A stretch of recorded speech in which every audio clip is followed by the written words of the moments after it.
ಸ್ನೇಹಿತರೆ ನಮಸ್ಕಾರ. ಸ್ನೇಹಿತರೆ, ನೀವು ಇಲ್ಲಿ ನೋಡ್ತಿದ್ದೀರಲ್ಲ, ಈ ಹಣದ ಕಟ್ಟುಗಳೇ, ಈ ಕಟ್ಟೆಲ್ಲ ಯಾವುದೋ ಬ್ಯಾಂಕಿಂದ ಅಲ್ಲ ಕಣ್ರಿ. ಯಾವುದೋ ಬ್ಯಾಂಕಲ್ಲಿ ತೆಗೆದಿಟ್ಟಿದ್ದು ಕೌಂಟ್ ಮಾಡೋಕೆ ಇಟ್ಟಿದ್ದು ದುಡ್ಡು ಅಂಥೇಳಿ ನೀವು ಭಾವಿಸಿದ್ರೆ ತಪ್ಪು. ಇದು ಒಬ್ಬ ಶಾಸಕನ ಮನೆಯಲ್ಲಿ, ಅದು ಕೂಡ ನಮ್ಮ ಕರ್ನಾಟಕದ ಶಾಸಕ, ಅದರಲ್ಲೂ ಕೂಡ ಕಾಂಗ್ರೆಸ್ನ ಹಾಲಿ ಶಾಸಕನ ಮನೆಯಲ್ಲಿ ಸಿಕ್ಕಂತಹ ದುಡ್ಡಿನ ನೋಟುಗಳ ಕಟ್ಟೆ ಇದು. ಈ ಕಟ್ಟುಗಳು ಎಷ್ಟೊಂದಿದೆ, ಎಷ್ಟು ಅಮೌಂಟ್ ಓವರಾಲ್ ಆಗಿ ಅಂತೇಳಿ ನೀವು ಕೇಳಿದ್ರೆ ಬಹುಶಃ ನಿಮಗೆ ದಂಗು ಬಡಿಬೋದು. ಇದು ಬರೋಬ್ಬರಿ 12 ಕೋಟಿ ರೂಪಾಯಿ. ಎಷ್ಟೋ 12 ಕೋಟಿ ರೂಪಾಯಿಗೂ ಕೂಡ ಹೆಚ್ಚು ವ್ಯಾಲ್ಯೂ ಈ ನೋಟಿನ ಮೌಲ್ಯ.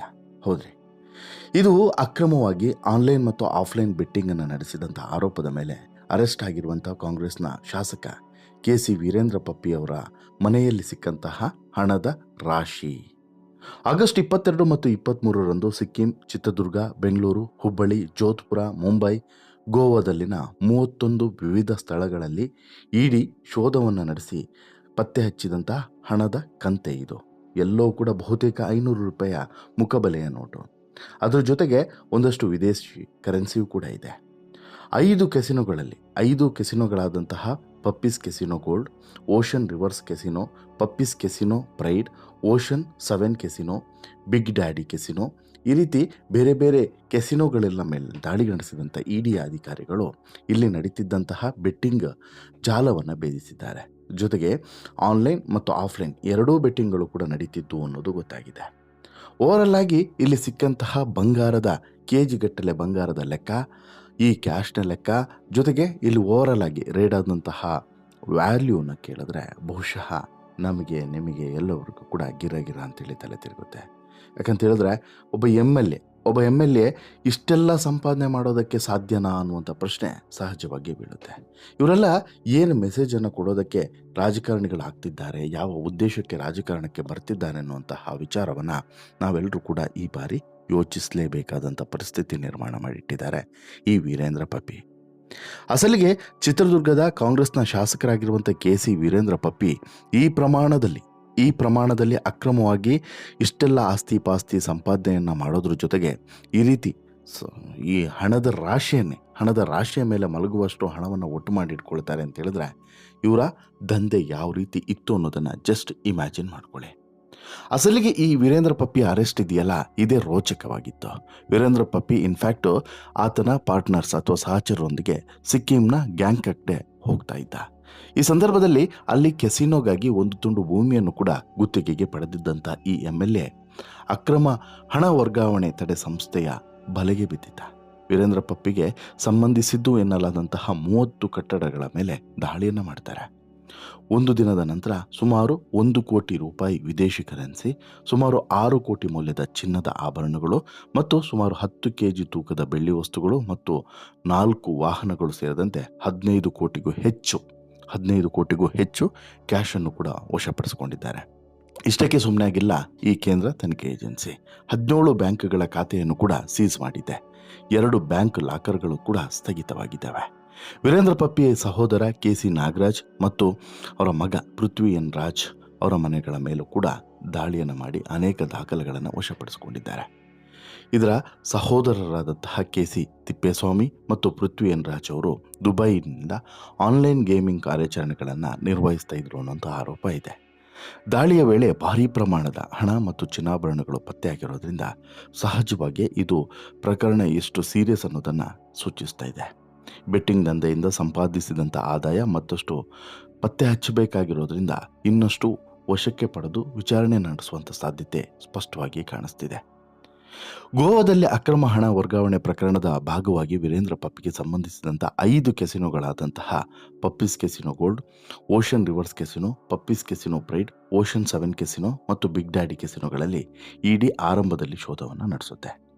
ಆರೋಪಿತ KC Veerendra Puppy King 567, Raja 567, Puppy's 003 ಮತ್ತು ರತ್ನ ಗೇಮಿಂಗ್ನಂತಹ ಹಲವು ಗೇಮಿಂಗ್ ಬೆಟ್ಟಿಂಗ್ ಸೈಟ್ಗಳನ್ನು ನಡೆಸ್ತಾ ಇರೋದು ಕೂಡ ಶೋಧದಲ್ಲಿ ಪತ್ತೆ ಆಗ್ತದೆ. ಇದಲ್ಲದೆ ಆರೋಪಿಯ ಸಹೋದರ KC ತಿಪ್ಪೇಸ್ವಾಮಿ ದುಬೈನಲ್ಲಿ ಕೂತ್ಕೊಂಡು diamond Softech, TRS technologies, prime 9 technologies ಅನ್ನುವಂತಹ 3 ವ್ಯಾಪಾರದ ಘಟಕಗಳನ್ನು ಕೂಡ ನಿರ್ವಹಿಸ್ತಾ ಇದ್ದ ಅನ್ನೋದು ಕೂಡ ಗೊತ್ತಿದೆ. ಈ ಘಟಕಗಳು KC ವೀರೇಂದ್ರ ಅವರ ಕಾಲ್ ಸೆಂಟರ್ ಮತ್ತು ಗೇಮಿಂಗ್ ವ್ಯವಹಾರಕ್ಕೆ ಸಂಬಂಧಿಸಿದ್ದು ಅನ್ನೋದು ಕೂಡ ಈಗ ಬಯಲಾಗಿದೆ. ಬಹುಶಃ ಇದು ಇಲ್ಲಿಗೆ ನಿಲ್ಲೋದಿಲ್ಲ. ಇನ್ನಷ್ಟು ಮತ್ತಷ್ಟು ಕೆದಕಿದಷ್ಟು ಕೂಡ ಈ ಅಕ್ರಮ ವ್ಯವಹಾರಗಳ ಜಾಲ ತೆರೆದುಕೊಳ್ಳುತ್ತಾನೆ ಇದೆ.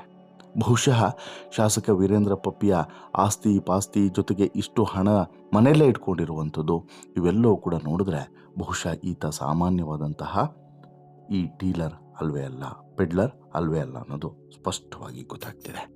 ಅಸಲಿಗೆ ವೀರೇಂದ್ರ ಪಪ್ಪಿಯನ್ನು ಈಗಾಗಲೇ ವಶಕ್ಕೆ ಪಡೆದಿರುವಂಥ ಇಡಿ ಅಧಿಕಾರಿಗಳು ಇನ್ನಷ್ಟು ಜಾಲವನ್ನು ಭೇದಿಸೋಕೆ ಸಿದ್ಧತೆಯನ್ನು ಮಾಡಿಕೊಂಡಿದ್ದಾರೆ ಅನ್ನೋದು ಗೊತ್ತಾಗಿದೆ. ದಾಳಿಯ ವೇಳೆ ಹಲವಾರು ಅಂತಾರಾಷ್ಟ್ರೀಯ ಕೆಸಿನೋ ಮತ್ತು ಐಷಾರಾಮಿ ಕ್ಲಬ್ಗಳ ಸದಸ್ಯತ್ವ ಕಾರ್ಡ್ಗಳು ಕೂಡ ಸಿಕ್ಕಿದ್ದಾವೆ. ಇವುಗಳಲ್ಲಿ MGM ಕೆಸಿನೋ ಮತ್ತು ಮೆಟ್ರೋಪಾಲಿಟನ್ ಕೆಸಿನೋ ಮತ್ತು ಇತರ ಕೆಸಿನೋಗಳಿದ್ದಾವೆ.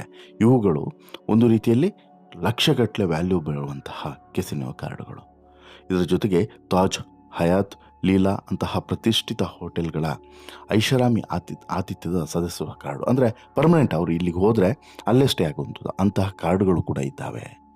ಅಂದರೆ ಒಂದು ರೀತಿಯಲ್ಲಿ ಐಷಾರಾಮಿ ಜೀವನ ಯಾರ್ದು, ಈ ಮನುಷ್ಯಂದು ಐಷಾರಾಮಿ ಜೀವನ. ಇದು ಸಿಂಪಲ್ ಜೀವನ ಅಲ್ವೇ ಅಲ್ಲ. ಆಮೇಲೆ ಹೇಗಿದೆ ಅಂತ ಹೇಳಿದ್ರೆ, ಇವರ ಜೀವನದ ಶೈಲಿ ಹೇಗಿದೆ ಅಂತ ಹೇಳಿದ್ರೆ ಯಾವುದು ಕೂಡ ಕಷ್ಟಪಡಬೇಕಾಗಿಲ್ಲ.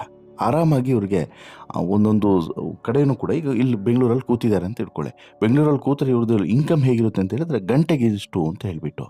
ಹಾಗೆ ನೋಡಿದ್ರೆ ಈ ಬೆಟ್ಟಿಂಗ್ ವ್ಯವಹಾರವನ್ನು ನಡೆಸ್ತಿದ್ದಂಥ ಪಪ್ಪಿ ಈ ಮೊದಲು ಈ ರೀತಿಯಾಗಿ ಸಿಕ್ಕಿ ಬಿದ್ದಿದ್ದಲ್ಲ.